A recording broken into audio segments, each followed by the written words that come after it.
Hello friends, तो स्वागत है आप लोगों का हमारे इस यूट्यूब चैनल एडवेरिया में।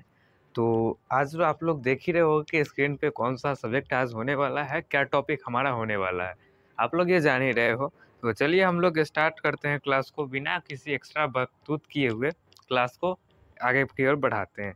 तो चलिए, हमारा पहला जो टॉपिक दिखता है वो हमें दिखता है कि फर्स्ट पॉइंट हमारा क्या है कि रक्त के अध्ययन को सेरोलॉजी या फिर हिमेटोलॉजी कहते हैं। यहाँ देखो, सेरोलॉजी कह सकते हैं अध्ययन को, या तो हिमेटोलॉजी कह सकते हैं। अब इसका क्या होता है, अब इसका नेक्स्ट में देखते हैं कि रक्त रक्त जो होता है एक प्राकृतिक कोलाइड होता है। अब प्राकृतिक कोलाइड कहने का मतलब क्या होता है, तो चलिए इसको समझते हैं कि प्राकृतिक कोलाइड कहने का मतलब क्या होता है। तो प्राकृतिक कोलाइड कहने का मतलब कि आप मान लो कि ऐसा कोई चीज़ लो, ठीक है, ऐसा कोई पदार्थ लो जिसको आप छानो और पूरा पूरा वो 100% नहीं छान पाता है, तो उस वो जो होता है वो कोलाइड होता है। जो पूरा पूरा 100% छन गया वो कोलाइड नहीं है, जो पूरा पूरा 100% नहीं छन पा रहा है वो कोलाइड है। जैसे कि एग्जांपल के लिए मैं एक तौर पर बता दूं कि एक आप दूध लो और उसके कपड़े से एक छानो और उसे छान कर देखो क्या उस वो पूरा पूरा छन जा रहा है। अगर वो पूरा पूरा नहीं छन पा रहा है, पूरा पूरा अगर वो नहीं छन पा रहा है तो समझो कि वह कोलाइड है। और पूरा पूरा छन जा रहा है तो वह कोलाइड नहीं है। जब आप दूध को छानोगे तो उसमें का जो क्रीम होता है वो आपको ऊपर ही रह जाएगी और दूध का जो होगा कुछ पदार्थ नीचे चला जाएगा। 100% नहीं छन पाया मतलब वो कोलाइड है। जैसे एग्जांपल के लिए मैं आपको एक बता दूं, यहाँ देखो एक टॉर्च है, टॉर्च से लाइट निकला और पहला बीकर में सिर्फ पानी रखा हुआ है और दूसरे बीकर में दूध के साथ पानी मिला हुआ है। तो अब टॉर्च जलाया जा गया तो यहाँ पे पानी वाले बीकर से सीधा सीधा पार कर गया, मतलब क्या है, ये कोलाइड नहीं है। और आगे वाले विकर जो है इसमें सीधा सीधा पूरा टॉर्च का रोशनी जो है वो पार नहीं कर पाया, मतलब कि क्या है, ये कोलाइड है। इसमें 100% पार नहीं कर पाया, लेकिन पहले वाले जो सिर्फ पानी था उसमें पूरा पूरा पार कर गया। तो उसी तरह जो रक्त होगा वो प्राकृतिक कोलाइड होता है।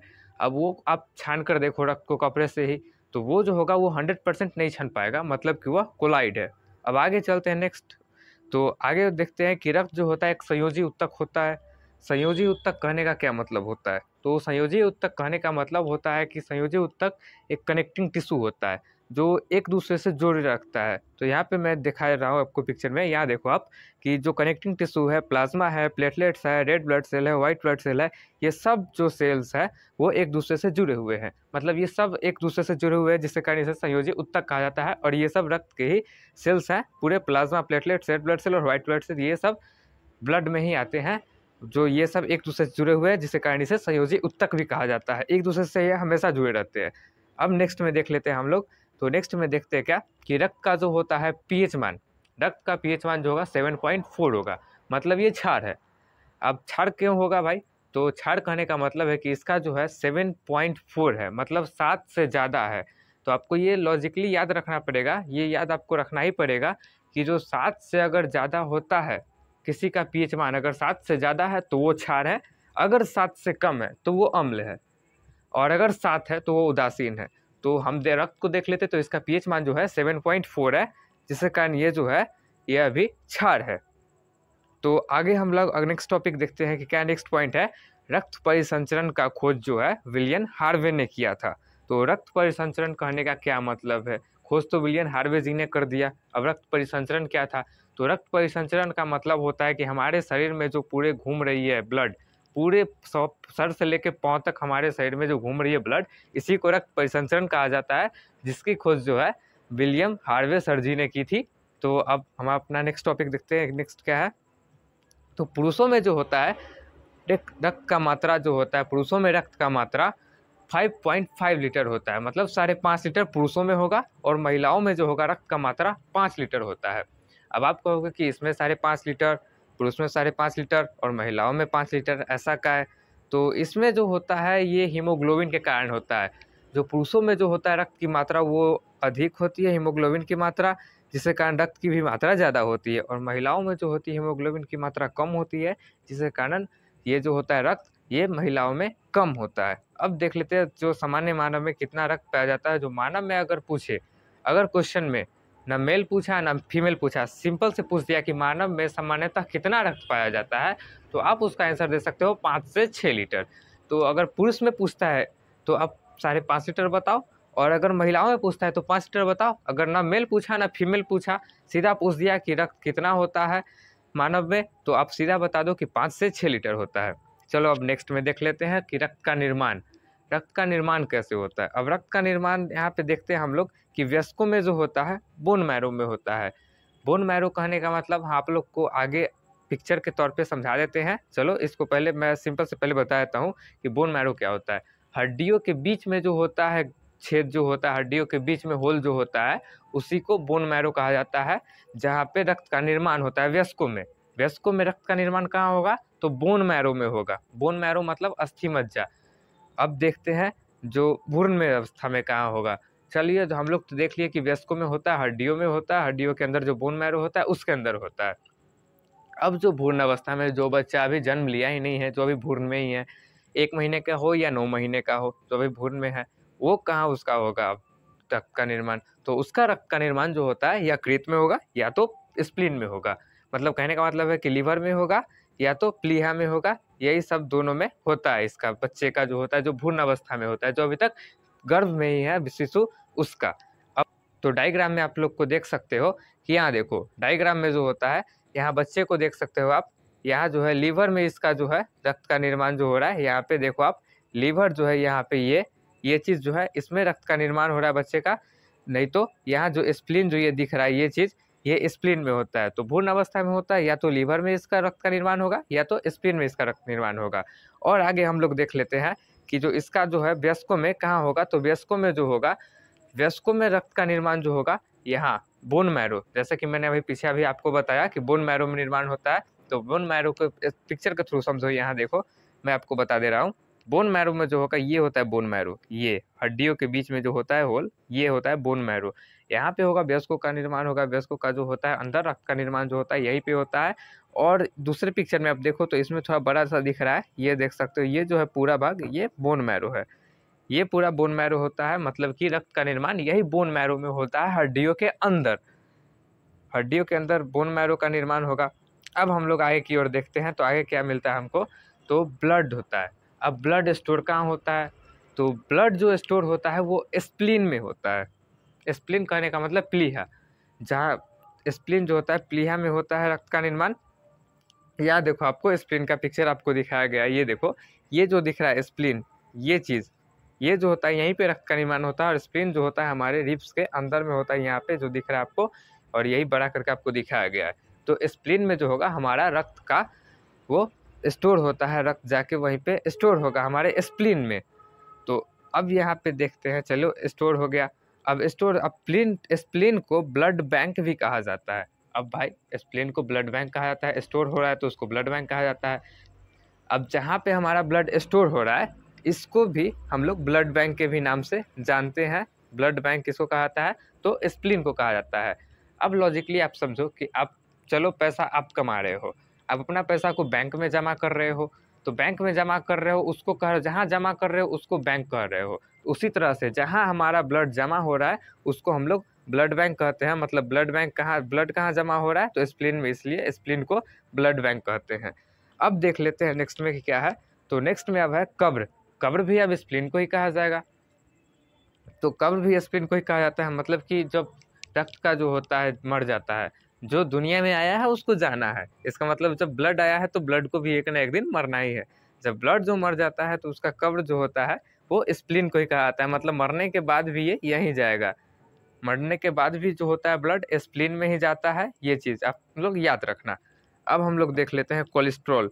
तो कोलेस्ट्रॉल क्या होता है, कोलेस्ट्रॉल जो होता है पहले इसके बारे में जान लेते हैं कितना होता है। तो कोलेस्ट्रॉल जो होता है मानवों में जो होता है 125 से 200 ग्राम पर डेसीलीटर होता है। 125 से 200 ग्राम पर डेसीलीटर होता है कोलेस्ट्रॉल मानव में। अब ये बात समझो कि कोलेस्ट्रॉल क्या होता है। सीधा सीधा समझ लो कि कोलेस्ट्रॉल जो होता है बहुत खतरनाक चीज़ होता है। ये चीज़ जो कोलेस्ट्रॉल दिख रहा है आप लोगों को, ये बहुत खतरनाक होता है। अब खतरनाक मैं क्यों कर रहा हूँ, अब इसकी बातों को आगे समझो। ये देखो कोलेस्ट्रॉल का, आप लोगों को यहाँ दिख रहा होगा कि कोलेस्ट्रॉल जो है ये चीज़ होता है कोलेस्ट्रॉल। ये जो आपको दिख रहा है यहाँ पे, ये कोलेस्ट्रॉल है। अब आप लोग को मैं डायग्राम से समझाने की कोशिश करता हूँ, आप लोग ध्यान से यहाँ पे देखना। तो ये देखो, ये हमारा नस है, नस से यहाँ ब्लड पास कर रहा है, ठीक है, ब्लड सर्कुलेट हो रहा है, आगे की ओर जा रहा है। अब सीधा सीधा ये नॉर्मल, अगर आपका कोलेस्ट्रॉल कंट्रोल में है तो आपका जो होगा सिंपल से पास कर जाएगा, ब्लड जो होगा सिंपल से पास कर जाएगा नस से, यहाँ से वहाँ चला जाएगा। जब आपका जो होगा कोलेस्ट्रॉल बढ़ेगा तो यहाँ देखो इसकी जो होगी, ये आपका कोलेस्ट्रॉल जो होता है चिपचिपा पदार्थ होता है जो हमारे नसों को जाम कर देता है। तो यही देखो, जो हमारा चिपचिपा पदार्थ था यहीं पे आके रुक गया, यहीं पे धीरे धीरे धीरे धीरे अब ये जमा होने लग गया।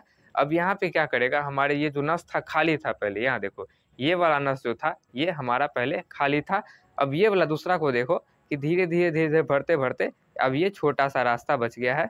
अब यहाँ पे इससे जा रही है, यहाँ पर तो आ रही है, ये देखो ये ब्लड तो यहाँ तक आ रही है, लेकिन यहाँ से अब नहीं जा पा रही है, धीरे धीरे एक दो करके जा रही है ब्लड ये। अब हम लोग तीसरे पिक्चर में समझते हैं। तो यहाँ पे कोलेस्ट्रॉल की मात्रा जो क्या है इसमें बढ़ गई। अब जो तीसरे पिक्चर में हम लोग समझते हैं, ये देखो यहाँ पे आ रही है आरबीसी, सब लोग आरबीसी डब्ल्यूबीसी प्लेटलेट सब आ रही है, सब ब्लड सेल्स आ रही है। अब यहाँ देखो कोलेस्ट्रॉल की मात्रा बढ़ी, और इसको अब क्या किया, इसको पूरी रास्ते को ही बंद कर दिया। तो हार्ट अटैक आने का कारण जो होता है ये भी सबसे बड़ा चीज़ होता है कोलेस्ट्रॉल। जब आपका कोलेस्ट्रॉल समझो अनकंट्रोल है, ज़्यादा बढ़ गया, तो हार्ट अटैक जो होता है इसी के कारण होता है, कोलेस्ट्रॉल बढ़ने के कारण। ये भी एक बहुत बड़ा कारण है कोलेस्ट्रॉल, और ये बहुत खतरनाक चीज़ भी होता है। इसमें क्या होगा कि आपका जो जितना नस होगा, नस को आपका ये बंद कर देगा। अब जब बंद कर दिया तो यहाँ से खून पास नहीं किया, यहाँ तक खून आया ही नहीं, ब्लड आया ही नहीं। अब क्या होगा, हार्ट में हमारा ब्लड पहुँचेगा नहीं, और हार्ट जो होगा चौक कर जाएगा, मतलब हार्ट जो होगा धड़कना बंद कर देगा। अब धड़कना बंद करेगा तो सिंपल सी बात है, जब ब्लड धड़कना बंद हुआ तो बस जो इंसान है वो स्वर्गवास हो जाता है। तो स्वर्गवासी बन जाइएगा आप। तो वैसे ही होता है, जो कोलेस्ट्रॉल को हमेशा देखते रहना चाहिए, चेक करवाते रहना चाहिए, अपने जाके वो चेक करवाते रहिए और सुरक्षित रहिए। अब आगे देखते हैं, ये देखो ये दादाजी को देख लीजिए, ये दादाजी को हो गया हार्ट का जो हो गया दोहरा पड़ गया, इनको हार्ट अटैक का इनको दोहरा पड़ा, ये चाचा जी को, ये चाचा जी को है हार्ट का दोहरा पड़ गया। अब ये चाचा जी तो कुछ मिनटों में लगता है कि स्वर्गवास हो ही जाएंगे। तो चलो अब हम लोग आगे देख लेते हैं हीमोग्लोबिन। तो हीमोग्लोबिन में हम लोग आगे जानने की कोशिश करते हैं कि हीमोग्लोबिन जो होती है पुरुषों में 14 ग्राम पर डेसीलीटर होता है। पुरुषों में जो होगा 14 ग्राम पर डेसीलीटर, मतलब 1 डेसीलीटर में 14 ग्राम हीमोग्लोबिन होना चाहिए पुरुषों में।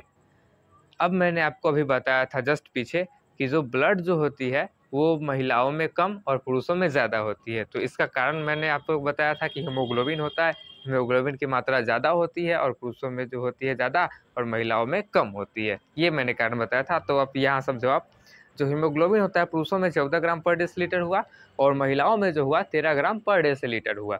तब हीमोग्लोबिन की जब संख्या घटी और बढ़ी, दोनों में डिफरेंस आई, तो ब्लड भी होगा, ब्लड में भी डिफरेंस आएगी ही आएगी। तो ये चीज़ आप ध्यान में रखना कि पुरुषों में जो होती है 14 ग्राम पर डेसीलीटर होती है हीमोग्लोबिन, और महिलाओं में जो होगी 13 ग्राम पर डेसीलीटर होती है हीमोग्लोबिन। अब आगे हम लोग देख लेते हैं नेक्स्ट में, हीमोग्लोबिन में जो होती है हीमेटिन नामक लौह यौगिक पाया जाता है। हीमोग्लोबिन में जो होगा लौह यौगिक होगा वो हीमेटिन होगा। तो हीमेटिन में हम लोग देख लेते हैं, यहाँ पे ये चीज़ देखो आप लोग यहाँ पे, तो हीमेटिन जो है ये लौह यौगिक पाया जाता है इसमें। तो हम लोग ये चीज़ को ध्यान में रखना चाहिए। और यहाँ पे देखो ये चीज़ है, हीमेटिन देख लिया हम लोग। अब ये चीज़ देखो, ये आरबीसी है, आरबीसी में ही जो होती है ये चीज़ हीमोग्लोबिन पाई जाती है। हीमोग्लोबिन जो होती है इस तरह की होती है, ये जो पूरा दिख रहा है आपको स्ट्रक्चर, ये हीमोग्लोबिन की स्ट्रक्चर है, आप लोग देख सकते हो। और हीमोग्लोबिन में जो ये आपको छोटा छोटा सा पार्ट दिख रहा है, ये चीज़ आपको ये जो दिख रही है, ये सब चीज़ें जो ये सब है लौह यौगिक युक्त पदार्थ है। तो ये जो होती है आपको यहाँ बड़ा करके दिखाया गया है पिक्चर में, ये देखो यही चीज़ होता है हीमेटिन, जो हीमोग्लोबिन में पाया जाता है। अक्सर पुरुष जो होते हैं वो महिलाओं से ज़्यादा शक्तिशाली होते हैं, ज़्यादा ताकतवर होते हैं। नॉर्मली क्यों नहीं होंगे, क्योंकि इनमें जो होती है पुरुषों में जो होती है हीमोग्लोबिन की मात्रा अधिक होती है महिलाओं से। तो अगर हीमोग्लोबिन की मात्रा अधिक है तो आयरन की ही मात्रा अधिक होगी, लोहा की ही मात्रा अधिक होगी। इसलिए जो होती है पुरुष वो लौह पुरुष होती है, और महिलाओं जो होती है सिर्फ महिलाएं होती है। तो चलिए इसके बाद हम लोग आप इसको देख लिए। अब हम लोग नेक्स्ट में देखते हैं कि क्या है। तो नेक्स्ट में हमको मिलता है ब्लड का कार्य। अब हम लोग ब्लड का कार्य देख लेते हैं कि ब्लड का क्या कार्य होता है। तो ब्लड के कार्य में आता है ताप नियंत्रण। ताप नियंत्रण आप समझ रहे होंगे कि आप जो होते हैं, नॉर्मल टेम्परेचर जो होती है, ये हमारे नॉर्मल टेम्परेचर को मेंटेन करके रखता है कौन? तो ब्लड। नॉर्मल टेम्परेचर जो होता है 37 डिग्री सेल्सियस, 37 डिग्री सेल्सियस जो होती है हमारे बॉडी का नॉर्मल डिग्री टेम्परेचर होता है। और फ़ारेनहाइट में बात करें तो 98.6 डिग्री फ़ारेनहाइट हमारी होती है बॉडी की टेम्परेचर। अब बॉडी तो ये हो गया कि हमारा चलो ताप नियंत्रित रखता है, ये आगे पीछे होने नहीं देता है, ये इसका काम होता है ब्लड का। आप अक्सर ठंडी के मौसम में महसूस किए होंगे कि हमको ठंडा लगता रहता है। जब अपने बॉडी को टच करके देखो तो आपको ज़रूर महसूस होगा कि जो हमारी बॉडी जो है वो गर्म है। तो वो किसके कारण रहता है? वो ब्लड जो रहता है वो इस टेम्परेचर को मेंटेन करके रखता है, जिससे हमेशा हम हेल्दी रहते हैं। अब आगे देख लेते हैं ये पोषक पदार्थों का परिवहन, ये पोषक पदार्थों का परिवहन। अब पोषक पदार्थों का परिवहन करने का क्या मतलब?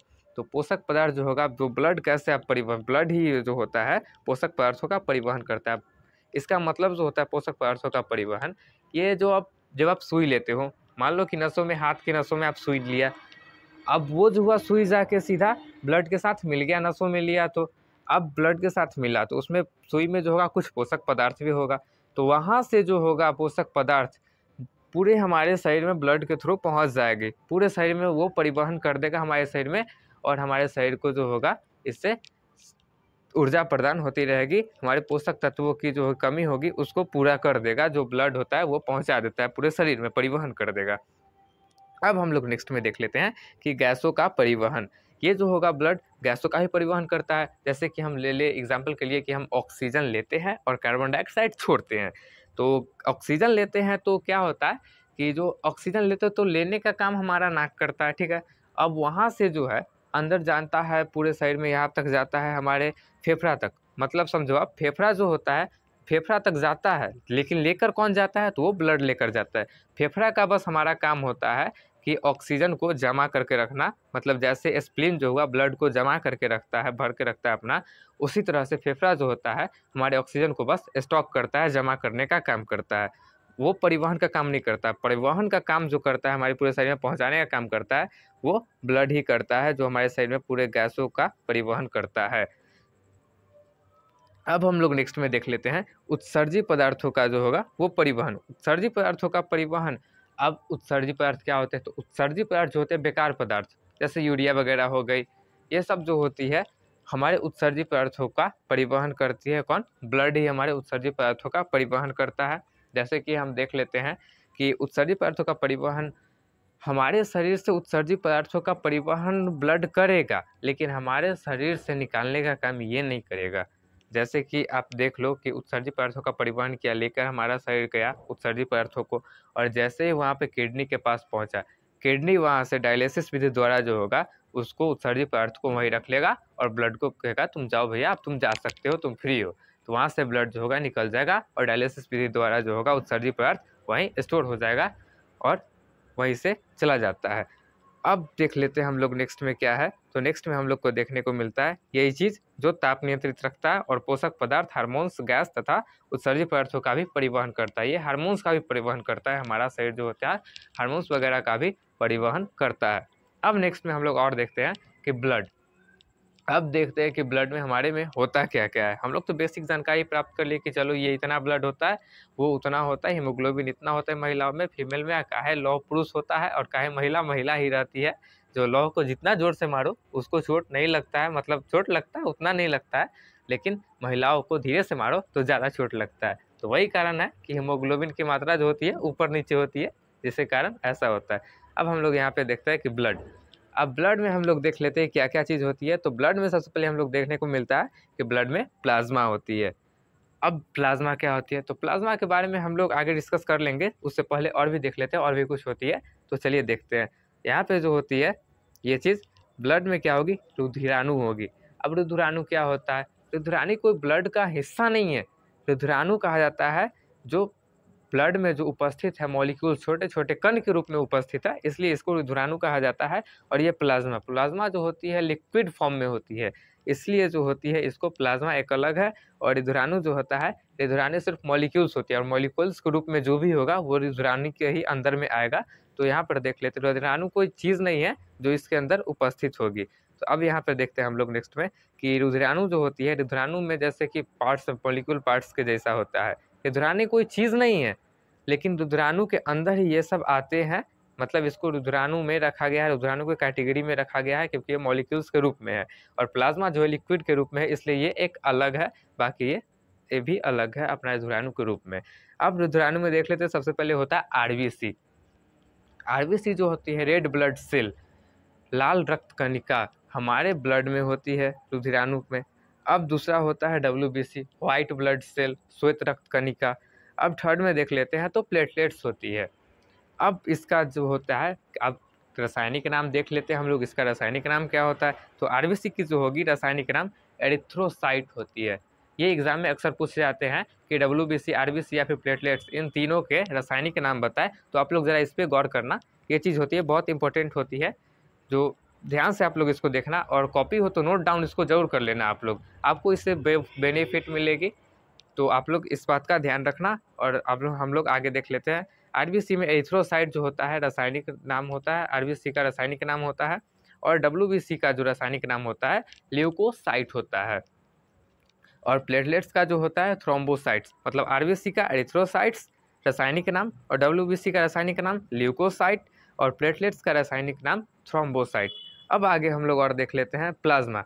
जो प्लाज्मा जो होता है, प्लाज्मा का लगभग 55% भाग, जो हम लोग यहाँ पहले अभी पीछे देखे, ये चीज़ जो हम लोग अभी देखा, ये प्लाज्मा लिक्विड फॉर्म में। अब इसमें भी देख लेते हैं कि इसमें क्या क्या चीज़ होती है। हम लोग रुद्राणु में तो देख लिया कि चलो ये तीनों आरबीसी होती है, डब्ल्यूबीसी होती है और प्लेटलेट्स होती है। अब हम लोग देखते हैं इसमें कि इसमें क्या होती है, प्लाज्मा जो लिक्विड फॉर्म में होती है इसमें क्या होती है। तो प्लाज्मा लिक्विड फॉर्म में होती है, तो इसमें हम लोग देखने को मिलता है कि प्लाज्मा में तो होती है, ये ब्लड का लगभग 55% प्लाज्मा होता है। ब्लड का जो होता है अकेले, ये चीज़ जो होता है आप ध्यान रखना, ये चीज़ को, ब्लड का जो होता है लगभग 55% भाग प्लाज्मा ही होता है। मतलब ब्लड में 55% सिर्फ प्लाज्मा है। मतलब आप पीछे और जाओ, यहाँ से समझो आप, देखो मैं समझा रहा हूँ, यहाँ पे देखना आप लोग, ये देखो आप लोग प्लाज्मा को, प्लाज्मा जो है ये चीज़ ब्लड में, और इसको एक अलग कैटेगरी में नंबर 1 कर लो, और इस सब को मिला के कर लो नंबर 2, ये नंबर 2 कर लो। अब इन सब में देखो, ये जो होता है 55% भाग जो होता है अकेले होता है, ये सिर्फ प्लाज्मा 55% भाग होगा, और बाकी जो बचे 45% भाग में ये सब 45% भाग जो होगा, 45% इसमें रुद्राणु आते हैं, रुद्राणु में ये तीनों आती है, तो ये तीनों 45% में होगी। अब हम लोग आगे देख लेते हैं। जब जैसे कि मैंने बताया अभी कि ब्लड जो होता है लगभग 55% भाग प्लाज्मा ही होता है, मतलब 55% भाग जो होगा ये प्लाज्मा ही होगा। और प्लाज्मा में हम लोग देख लेते हैं कि अब इसमें क्या क्या चीज़ें होती है।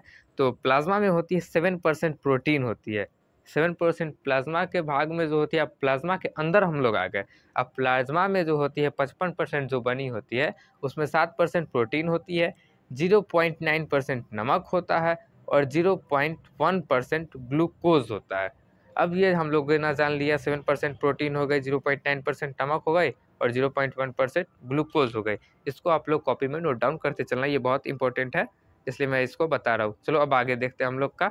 तो आगे जो होती है लाल रक्त कणिका, आरबीसी। अब आरबीसी के बारे में हम लोग कुछ जानने की कोशिश करते हैं, चलो देखते हैं। तो इसका फर्स्ट जो है वो संख्या, इसका संख्या कितना होता है। तो अब इसकी संख्या की बात करें कि इसमें कितने होते हैं संख्या आरबीसी का, तो आरबीसी का जो संख्या होता है वो 50 लाख संख्या होता है।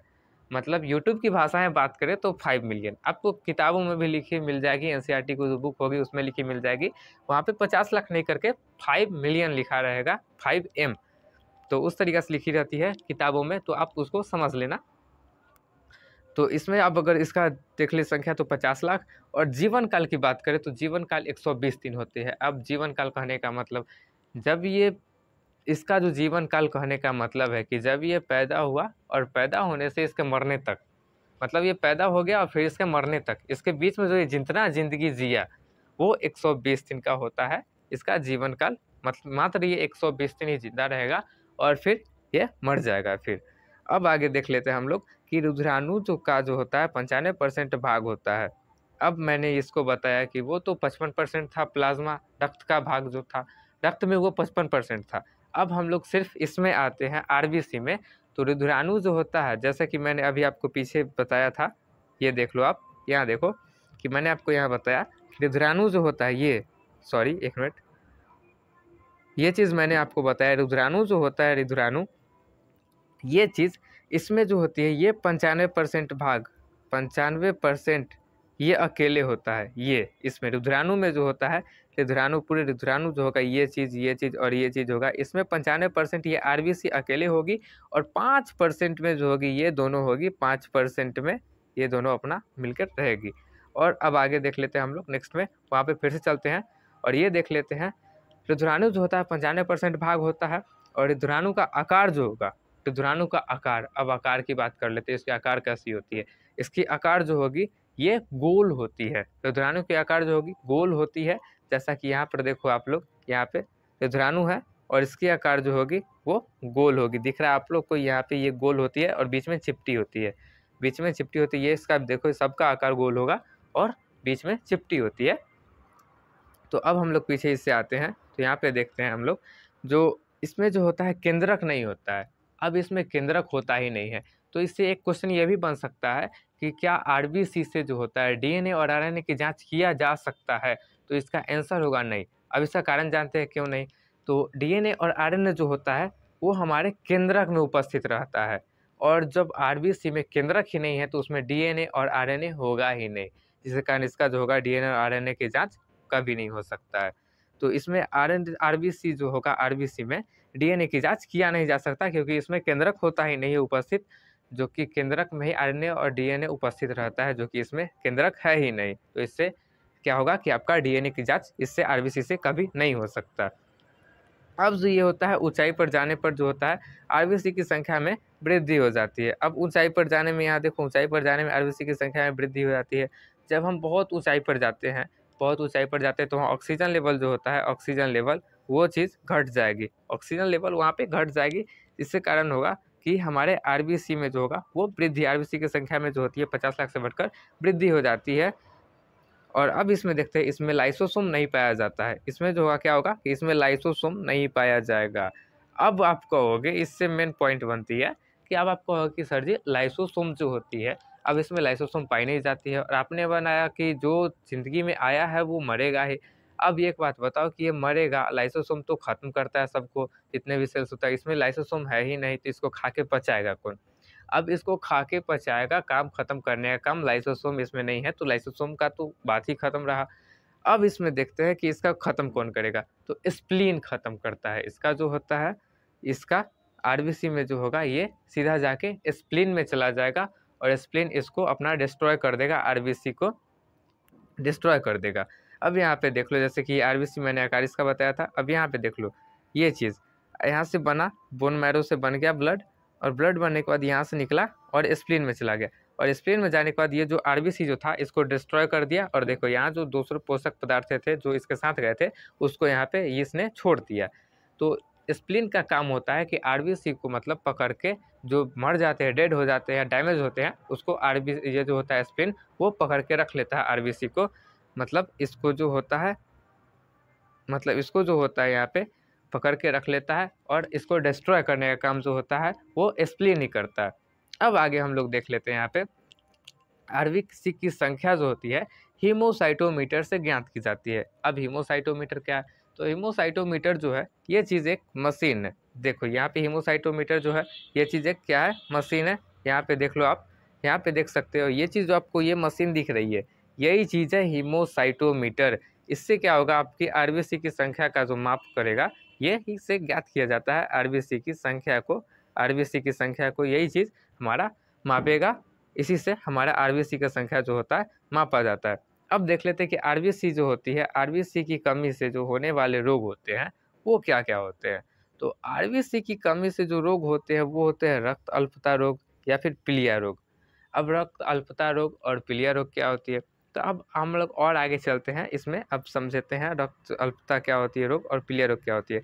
तो इससे नाम से ही पता चलता होगा कि रक्त अल्पता रोग जो होता है आरबीसी की कमी से होता है, और रक्त अल्पता रोग का मतलब कि रक्त में कमी होना, जो रक्त के कमी के कारण जो रोग होती है उस वही होता है रक्त अल्पता रोग। और इस अब हम लोग देख लेते हैं ये क्या रोग है, तो ये देखो आप, एनीमिया। रक्त अल्पता रोग जो होती है इसका इंग्लिश नेम क्या होता है, एनीमिया होती है। ये देखो चीज़, ये चीज़ रक्त अल्पता रोग को एनीमिया कहा जाता है इंग्लिश में। अब यहाँ पे हम लोग देख लेते हैं कि ये जो हमारा हैंड है ये नॉर्मल इंसान का हैंड है जो एकदम हेल्दी है, स्वस्थ है, इसको कोई प्रॉब्लम है नहीं। यहाँ पे देखो आरबीसी की संख्या जो है वो कम होने के कारण होती है। यहाँ पे देखो इसमें आरबीसी की संख्या है, सब में है, सब चीज़ है, आरबीसी की संख्या नॉर्मल है, तो चलो इसका हैंड भी नॉर्मल है। अब इसके आरबीसी की संख्या में क्या होगा, यहाँ देखो ये एनीमिया वाले रोगाणु का हाथ है, जो एनीमिया जिसको हो चुका है उसका हाथ है। अब देखो इसमें आरबीसी था तो इसका रंग लाल था, जिसके कारण ये जो था इसका रंग, हाथ का रंग ऐसा था। अब इसमें आरबीसी की संख्या कम हो गई, आरबीसी की संख्या कम हो गई जिस कारण इससे खून की कमी हो गई, तो खून की कमी होगी तो ऑब्वियसली है कि इसका हाथ जो होगा खून की कमी पे खून इसमें दिखेगा ही नहीं, इसके हाथ में जो कि इसमें नहीं दिख रहा है। ये देखो इसके आरबीसी में जो होगी कमी हो गई, यही कारण होता है रक्त अल्पता रोग। अब हम लोग आगे देख लेते हैं यहाँ पे आके, तो ये देखो पीलिया, ये पीलिया का लक्षण है। ये जो चीज़ है ये वाला पीलिया, ये वाला आँख जो पीला हो गई, ये पीलिया रोग का लक्षण है। इसको हम लोग जॉन्डिस भी कहते हैं। आप लोग ने नॉर्मली देखा होगा अपने गाँव या घरों में या फिर बगल के कॉलोनी में आप लोगों ने देखा होगा कि हो जाती है, पीलिया रोग हो जाती है किसी-किसी को, मतलब उसको जॉन्डिस हो जाती है। आप लोग पीलिया नहीं समझोगे, मतलब जॉन्डिस कहती है तो वो जॉन्डिस कहा जाता है रोग। नॉर्मली सब जानते हैं कि जॉन्डिस होती है, लेकिन पीलिया सब लोग नहीं जानते कि ये पीलिया को ही जॉन्डिस कहा जाता है। तो आप लोग उसका देखे होंगे, जॉन्डिस जब हो जाती है उसकी आँख लाल हो जाएगी, उसकी शक्ल जो थोड़े-थोड़े आँख जो होगी वो पीली हो जाएगी और उसकी शक्ल जो होगी धीरे-धीरे पीला पड़ते चला जाएगा, शक्ल जो पीला पड़ जाएगा, पूरी बॉडी जो होगी वो पीला पड़ जाएगा। आरबीसी के कमी के कारण ये सब रोग होते हैं। अब जो होगा यहाँ तक कि होगा कि मूत्र जो होगा वो भी पीला पड़ जाता है। तो चलिए इसके बारे में हम लोग देखें और अब आगे और देखते हैं क्या होता है। तो आगे हम लोग चलते हैं, उससे पहले हम लोग एक चीज़ पीछे पढ़ लेते हैं। यहाँ पे देख लो आप लोग, यहाँ पे मैं आप लोग को दिखा देता हूँ। ये चीज़ देखो, यहाँ पे गौर से देखना, ये बहुत ध्यान देने वाली बात है। ये देखो ब्लड है, यहाँ पे आप लोग को दिख रहा होगा ब्लड। अब ब्लड जो होता है ये देखो यहाँ पे, ये चीज़ है ब्लड, यहाँ पे ये ब्लड है। ब्लड से क्या बनता है, आरबीसी बनता है। ब्लड से ही आरबीसी बनता है हमारा। ब्लड से क्या बना, आरबीसी, ये आरबीसी बन गई। अब हम लोग देख लेते हैं कि ब्लड से जो आरबीसी बनी, यहाँ पे ब्लड से आरबीसी बनी, आरबीसी से हीमोग्लोबिन बन गई। आरबीसी से क्या बन गई, हीमोग्लोबिन। और हीमोग्लोबिन में क्या होता है, लौह यौगिक पदार्थ होता है। ब्लड से आरबीसी बना और आरबीसी से हीमोग्लोबिन बना और हीमोग्लोबिन से लौह यौगिक बन गया। हीमोग्लोबिन में लौह यौगिक होता है तो बन गया। अब मेरी बातों को ध्यान से सुनना। तो यहाँ देखो आप लोग, ये जो होती है लौह यौगिक जब कमी होगी, लौह यौगिक जो होगा इसमें जब लौह यौगिक का मात्रा जब घटेगा तो हीमोग्लोबिन का भी मात्रा घटेगा, और जब हीमोग्लोबिन का मात्रा घटेगा तो आरबीसी का भी मात्रा घटेगा ही घटेगा, और जब आरबीसी का मात्रा घटा तो ब्लड का भी मात्रा ऑब्वियसली है कि घट ही जाएगा। तो इसी के कारण जो होती है, जब लौह युक्त पदार्थ में कमी होती है तो हमें कमजोरी भी होने लगती है। मतलब कि हमारे शरीर में जो होती है हीमोग्लोबिन में उपस्थित जो यौगिक होती है लौह युक्त पदार्थ, वो उसकी कमी होने लगती है। लौह युक्त पदार्थ कौन है, तो हीमेटिन है। इसको आप लोग याद रखना, लौह युक्त पदार्थ हीमोग्लोबिन में कौन सा होता है, जो हीमोग्लोबिन में लौह युक्त पदार्थ पाया जाता है उसका नाम क्या होता है, ये चीज़ आप लोग हमेशा याद रखना, ये बहुत इंपॉर्टेंट है। तो ब्लड की भी कमी हो जाएगी, जिसके कारण हमारे शरीर में जो होती है रक्त अल्पता जैसा या फिर पीलिया जैसा ये सब रोग उत्पन्न हो जाता है। अब हम लोग आगे देख लेते हैं इसमें, इसके बाद हम लोग आगे देखते हैं श्वेत रक्त कणिका। अब श्वेत रक्त कणिका के बारे में देख लेते हैं हम लोग थोड़ा सी। तो श्वेत रक्त कणिका जो होती है इसका रंग जो होगा सफ़ेद होगा, इसका रंग जो होगा सफ़ेद होगा श्वेत रक्त कणिका का।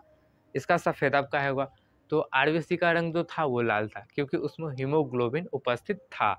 लेकिन आरबीसी में ऐसा कुछ नहीं होता है। आरबीसी में जो होता है इसमें हीमोग्लोबिन की संख्या, हीमोग्लोबिन जो होगा इसमें होता ही नहीं है, जिसके कारण जो होता है, और हीमोग्लोबिन का काम होता है कि रक्त को लाल बनाना, जो कि आरबीसी में था तो आरबीसी को लाल बना दिया, लेकिन इसमें डब्ल्यूबीसी में हीमोग्लोबिन नहीं होता है, जिसके कारण इसका रंग जो होता है सफ़ेद होता है। अब इसकी संख्या की चर्चा कर ले, तो इसकी संख्या जो होती है 10,000 होती है। इसकी संख्या कितनी, 10,000। आरबीसी की संख्या कितनी, 50 लाख होती है। इसको आप लोग याद रखना। और इसका जीवन काल जो होता है, इसका जीवन काल 4 दिनों का होता है। हम लोगों ने आरबीसी की संख्या के जीवन काल कितनी देखी थी, तो आरबीसी की हम लोगों ने जीवन काल देखी थी 120 दिनों की, और इसकी डब्ल्यूबीसी में है 4 दिनों की। ये सब चीज़ों पे आप लोग गौर करना, ये सब बहुत इम्पोर्टेंट होता है। अब हम लोग यहाँ पे देखते हैं कि ये चीज़ देखो, यहाँ पे आरबीसी, उसके बाद डब्ल्यूबीसी हम लोग यहाँ देख लेते हैं। ये चीज़ है जो डब्ल्यूबीसी है, ये चीज़ डब्ल्यूबीसी है, ध्यान देना आप लोग गौर से।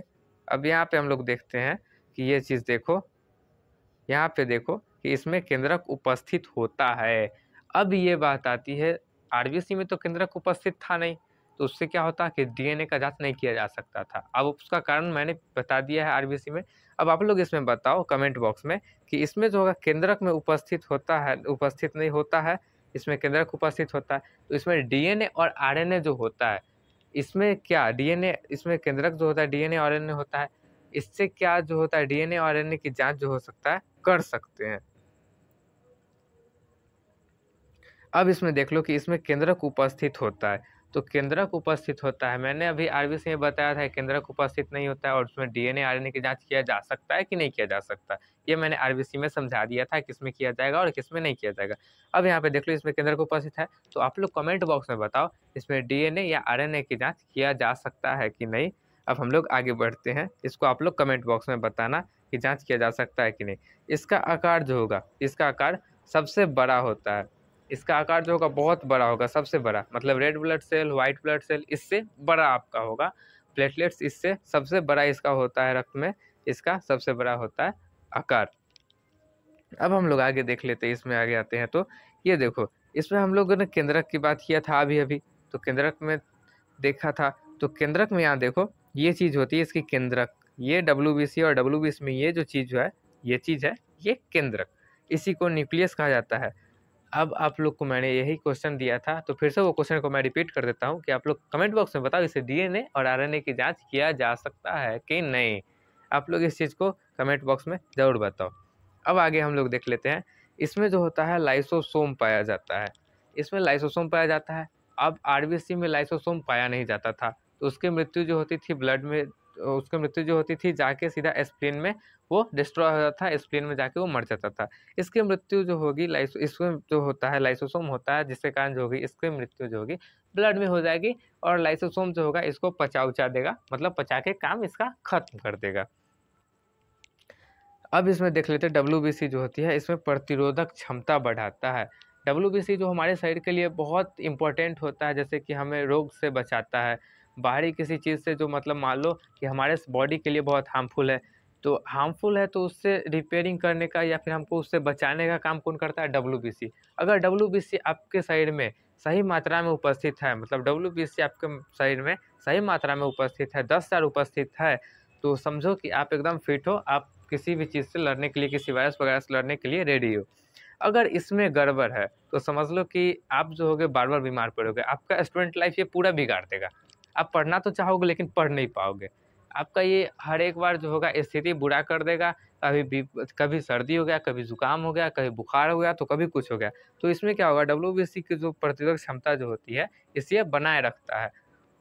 अब हम लोग आगे देख लेते हैं इसमें, तो होती है डब्ल्यूबीसी जो होती है 60 से 70% न्यूट्रोफिल्स कणिका का बना होता है। अब न्यूट्रोफिल्स कणिका क्या होता है सर जी?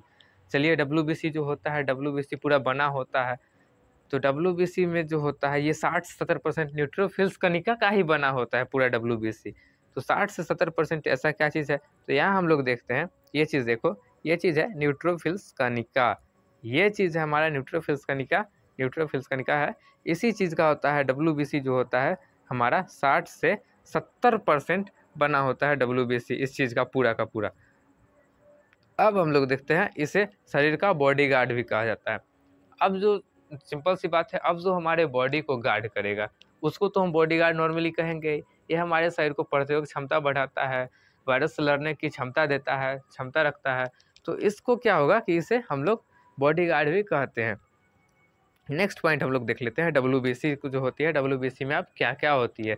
तो डब्ल्यूबीसी में सिंपल से हम लोग देख लेते हैं, मुख्यतः ये चीज़ होती है। मैंने इसमें 3 और होती है, लेकिन 3 उसका बताया नहीं, वो ज़्यादा इम्पोर्टेंट होती नहीं है, लेकिन होती है, लेकिन इम्पोर्टेंट नहीं होती है। बस इसमें वो 3 चीज़ें होती है, इम्पोर्टेंट नहीं होगी। अब इसमें डब्ल्यूबीसी में हम लोग देख लेते हैं एंटीबॉडी। सबसे पहले एंटीबॉडी होगा, लिम्फोसाइट होगा और मोनोसाइट्स होगा। अब ये चीज़ को हम देख लेते हैं कि इस सब का जो होता है काम क्या होता है, ये तीनों का। तो इस तीनों का काम में हम लोग देख लेते हैं कि ये चीज़ जो होती है एंटीबॉडी, अगर मान लो कि हमारे शरीर में कहीं से कोई वायरस घुस गया, मतलब हमारे शरीर में कोई कोरोना घुस गया, तो कोरोना घुस गया तो एंटीबॉडी देखा। अब एंटीबॉडी देखा तो जल्दी से जाएगा ये इसके पास, लिम्फोसाइट के पास, और लिम्फोसाइट को कहेगा कि देखिए भैया वहाँ पे हमारा बॉडी में वो कोरोना घुस गया है, तो उसको कैसू करके आप कुछ कीजिए। तो ये लिम्फोसाइट जाएगा। अब लिम्फोसाइट जाएगा, अब वो कोरोना को ले दे के धराधर मार देगा। अभी मार दिया, खत्म कर दिया उसको। एंटीबॉडी क्या किया, मैसेज इसको पहुंचाया। अब ये क्या किया, धराधर जाके उसको खत्म कर दिया। अब खत्म कर दिया तो अब इसका काम बचा, इसका काम खत्म हो गया, इसका काम खत्म हो गया। ये मैसेज पहुंचा दिया, ये जाके मार दिया। अब जाके मार दिया तो वो तो ब्लड में पूरा घूम रहा है, पूरा ब्लड में घूम रहा है। वो मरने के बाद उसका लाश जो है पूरा ब्लड में घूम रहा है। अब ऐसे घूमते हुए तो नहीं छोड़ सकते। तो यहाँ पे जो है मोनोसाइट्स जो है, ये चीज़ मोनोसाइट्स, ये चीज़ जाके उसको क्या करेगा, खा जाएगा। अब ये जाके उसको खा जाएगा, खा पी के पचा देगा। तो ये चीज़ होती है। एंटीबॉडी क्या करता है, हमारे शरीर में वायरस जो घुसता है उसका बस ये मैसेज करता है इस चीज़ को, लिम्फोसाइट को। और लिम्फोसाइट जो होगा ये इसको जाके, लिम्फोसाइट जो होगा ये इसको मार देगा। और मारने के बाद जो होगा ये मोनोसाइट जाके उसको खा पी के ख़त्म कर देगा। अब हम लोग नेक्स्ट में यहाँ पे देख लेते हैं कि डब्ल्यूबीसी की जो मात्रा होती है घटने पर जो होती है ल्यूकोपीनिया रोग हो जाता है। अब मान लो कि डब्ल्यूबीसी हमारे शरीर में 10,000, अब सीधा 10,000 से हमारा डब्ल्यूबीसी घट के आ गया सीधा 5,000 में, मतलब 50%, आधा हो गया, मतलब पूरा घट गया। 50% हमारे शरीर में बचा डब्ल्यूबीसी। तो उससे क्या हो जाएगा, हमारे शरीर में जो रोग उत्पन्न होगा वो ल्यूकोपीनिया होगा। तो ल्यूकोपीनिया जो होता है ये भी बहुत खतरनाक बीमारी होता है। जैसा कि आप लोग यहाँ पे देखो, मैं आप लोग को बता दे रहा हूँ, ये देखो, ये डब्ल्यूबीसी की मात्रा घटी, ल्यूकोपीनिया हो गया। और ल्यूकोपीनिया में क्या होगा कि हमारे नॉर्मल जो बॉडी है, ये चीज़ देखो, ये नॉर्मल है, अभी हमारा बॉडी का जो है सेल ये नॉर्मल है। जब और अब नॉर्मल हो जाएगा, ल्यूकोपीनिया का लक्षण जो होगा, इसमें देखो डब्ल्यूबीसी उपस्थित है, डब्ल्यूबीसी उपस्थित है, सब उपस्थित है, मात्रा में उपस्थित है। अब इसमें घटेगा, मात्रा घट गया, बस यही है डब्ल्यूबीसी, ज़्यादा डब्ल्यूबीसी है नहीं। पूरी मात्रा 50% हो गई, मतलब घट जाएगी डब्ल्यूबीसी मात्रा। अब यहाँ पे देखो इसकी जब मात्रा घटी तो हमारे शरीर में जो होगा ल्यूकोपीनिया जो होगा वो उत्पन्न हो जाएगा। ल्यूकोपीनिया रोग जो होगा वो हमारे शरीर में उत्पन्न हो जाएगा। और अगर हो गया तो हमारा चेहरा जो होगा ऐसा दिखेगा। इसलिए कहता हूँ कि आप जाओ, लैब में जाओ, चेकअप कराओ अपना, और ये सब चीज़ों का ध्यान रखो। अगर ये चीज़ ठीक नहीं है तो आपका स्टूडेंट लाइफ बिल्कुल भी ठीक नहीं है। पहले ये चीज़ ठीक करो, फिर पढ़ाई लिखाई पे ध्यान दो। तो सबसे ज़्यादा इम्पोर्टेंट होता है ये चीज़ कि आप हमेशा सुरक्षित रहे, बीमार ना पड़े। तो आप लोग डब्ल्यूबीसी का खास तौर पे ध्यान रखो कि डब्ल्यूबीसी अगर कमी महसूस हो रही है, बार बार बुखार लग रही है, जुकाम हो रही है, तो आप जाकर एक बार डॉक्टर से सलाह लो, उसे टेस्ट करवाओ और चेक करवाओ अपना। अब हम लोग आगे की ओर देख लेते हैं कि डब्ल्यूबीसी की मात्रा। डब्ल्यूबीसी की मात्रा जो होती है, डब्ल्यूबीसी की मात्रा यहाँ पे बढ़ने पर जो होगा ल्यूकेमिया रोग हो जाता है। हम लोगों ने देखा अभी डब्ल्यूबीसी की जब मात्रा घटी थी, ल्यूकोपीनिया हुआ था, ल्यूकोपीनिया हो गया था डब्ल्यूबीसी की मात्रा घटने पर। अब यहाँ पर देखते हैं कि डब्ल्यूबीसी की जो मात्रा होगी वो बढ़ने पर ल्यूकेमिया हो जाएगा।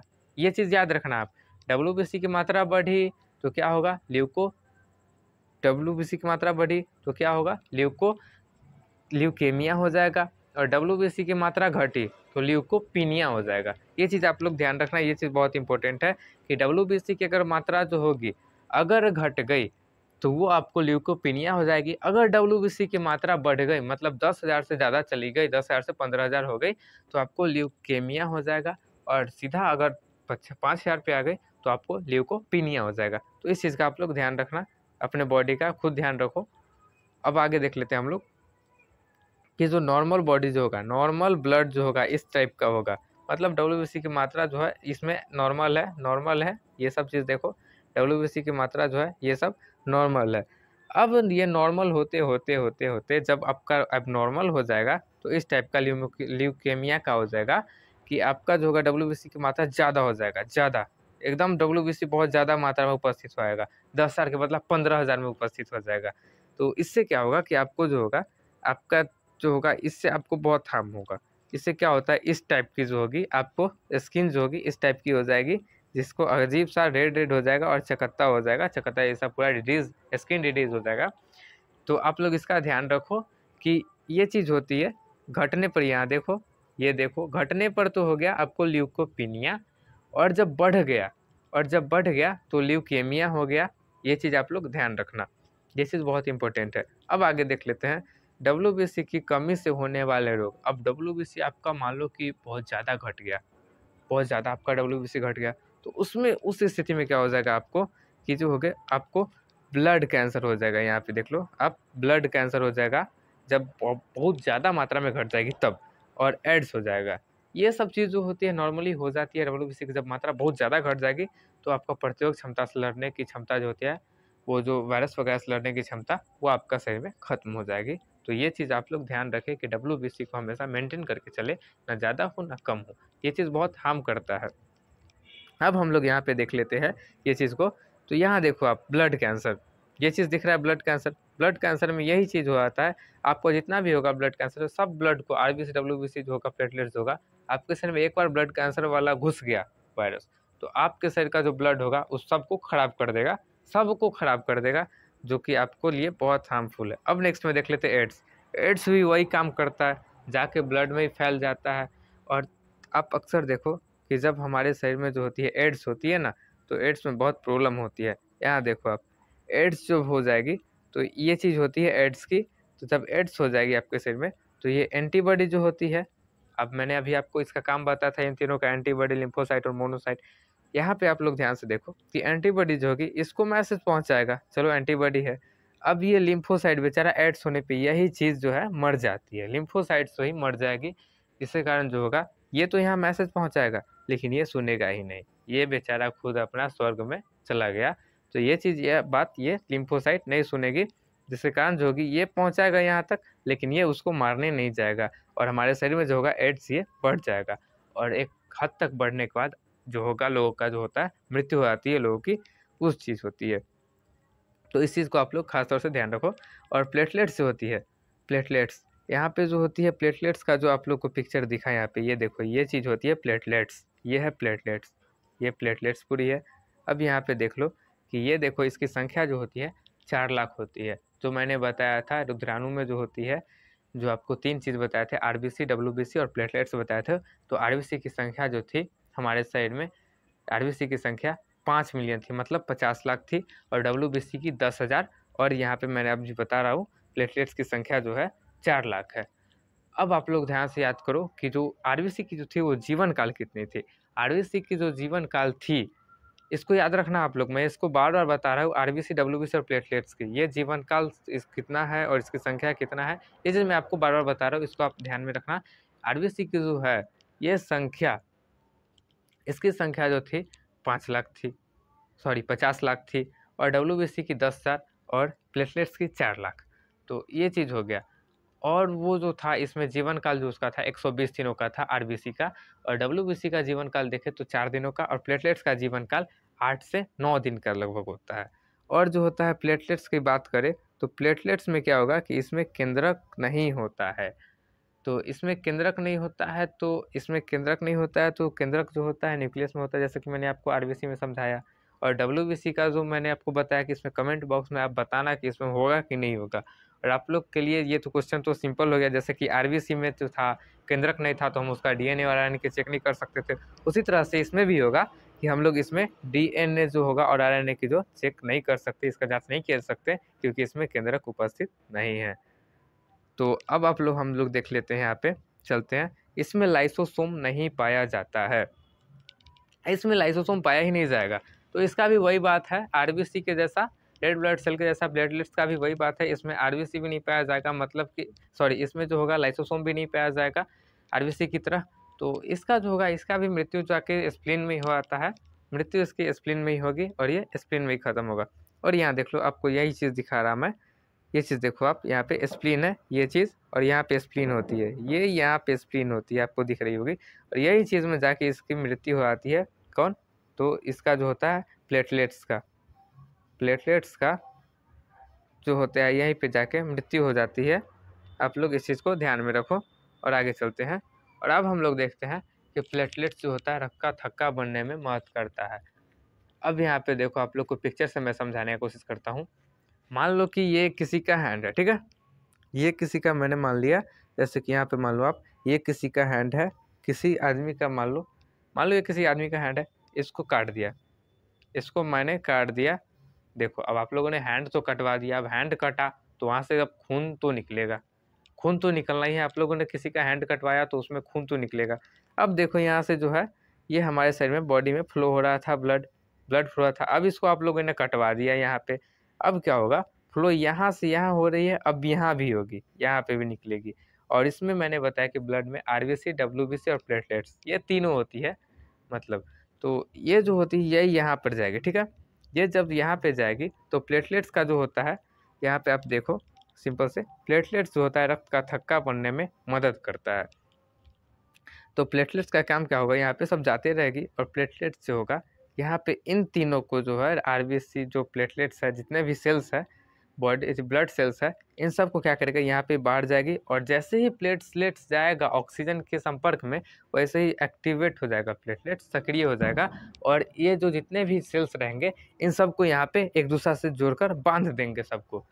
देखो ये काम जो मैंने बताया, प्लेटलेट्स रक्त का थक्का बनने में मदद करता है, प्लेटलेट्स रक्त का थक्का बनने में मदद करता है, ये थक्का बनाता नहीं है, बनने में सिर्फ मदद करता है। मतलब जो सेल्स आ रही हैं, जो मतलब यहाँ पे ये सब सेल्स आ रहे हैं, इन सबको क्या करेगा प्लेटलेट, इन सबको एक दूसरे को ऐसे करके ये बांध देगा। और यहाँ पे पूरा फिर रिपेयर जो होगा उसी को कहते हैं हम लोग रक्त का थक्का बनना। और यहाँ पे जो होगा आगे फिर फ्लो करने लगेगा हमारा ब्लड। आगे फिर हम लोग देख लेते हैं यहाँ पे। तो आगे हम लोग देखते हैं कि प्लेटलेट्स की कमी से जो होने वाले रोग होते हैं। अब प्लेटलेट्स की कमी से कुछ रोग भी होते हैं, जो प्लेटलेट्स जो होगा आपका घट जाएगा तो उसमें कुछ रोग भी होगा। तो प्लेटलेट्स की कमी से होता है चिकनगुनिया हो जाता है, डेंगू हो जाता है। ये जो मच्छर आपको दिख रही है, यहाँ जो मच्छर आप लोग देख रहे हो, ये चीज़ मच्छर, ये बहुत बाबू ये दिखने के लिए छोटा है, काम बड़े बड़े कर देता है। तो ये चिकनगुनिया का मेन कारण जो होता है यही मच्छर होता है, जो चिकनगुनिया जो होता है पैदा कर देता है। और चिकनगुनिया में जो होता है आपको ये देखो यहाँ पे, ये ऐसा हो जाएगा, ये चीज़ ऐसा हो जाता है चिकनगुनिया में, आपका जो होगा स्किन वगैरह इस टाइप का हो जाएगा। तो आप लोग इस चीज़ का ध्यान रखो। तो इसी के साथ हमारा वीडियो ख़त्म होता है।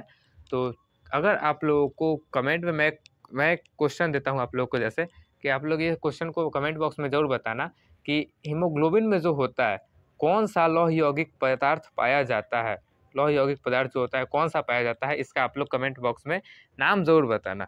और आप लोगों को वीडियो अच्छा लगे तो मन करे तो लाइक करना, ना मन करे तो लाइक नहीं करना। तब तक के लिए फिर बाय बाय, फिर मिलते हैं नेक्स्ट वीडियो में। Thank you.